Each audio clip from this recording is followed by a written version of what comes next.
இன்று ஜனவரி மாதம் 19ஆம் தேதி 2026ஆம் ஆண்டு திங்கட்கிழமை உலகச் செய்திகள் பக்கத்தில் வழமையாக ஒரு விடயம் இப்போது இடம் பிடித்துக் கொண்டே இருக்கிறது என்று சொல்ல வேண்டும். அதாவது பூமி அதிர்ச்சி.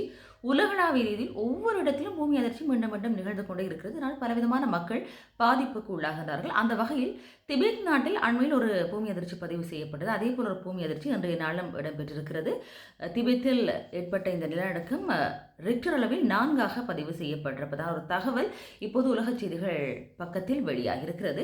சீனாவின் தன்னாட்சி பெற்ற மாகாணமாக திபெத்தை நாங்கள் குறிப்பிட்டு சொல்லலாம். இமயமலையின் வடக்கு பகுதியில் உயரமான இடத்தில் தான் திபெத் அமைந்திருக்கிறது. திபெத்தில் கடந்த ஆண்டு ஜனவரி மாதம் 7ஆம் தேதி பயங்கரமான நிலநடுக்கம் ஏற்பட்டது. அந்த நாட்டின் ஷிகாட்சி நகரை மையமாக கொண்டு நிலநடுக்கம் ஏற்பட்டிருந்தது. இந்த நிலநடுக்கத்தால் உங்களுக்கு நினைவில் இருக்கலாம் 120க்கும் அதிகமானோர் உயிரிழந்த ஒரு சம்பவமும் பதிவாகி இருந்தது. இப்போது திபெத்தில் நேற்றைய தினமும் ஒரு நிலநடுக்கம் பதிவு செய்யப்பட்டிருக்கிறது. இன்று அல்ல, நேற்றைய தினம் இரவு 11:27 அளவில் ஏற்பட்ட இந்த நிலநடுக்கம் ரிக்டர் அளவுகோலில் 4ஆக பதிவு செய்யப்பட்டிருப்பதாக அந்த நாட்டின் தேசிய நில அதிர்வு மையம் தெரிவித்திருக்கிறது. எனவே நான் ஆரம்பத்தில் குறிப்பிட்டது போல இந்த நிலநடுக்கம் பூமி அதிர்ச்சி என்று சொல்லலாம். நாங்கள் இந்த நிலநடுக்கம் பல இடங்களில் பதிவு செய்யப்பட்டு கொண்டே இருக்கின்றது. அந்த வகையில் நேற்றைய தினமும் திபெத் நாட்டில் இப்படியான ஒரு நிலநடுக்கம் பதிவு செய்யப்பட்டிருக்கிறது.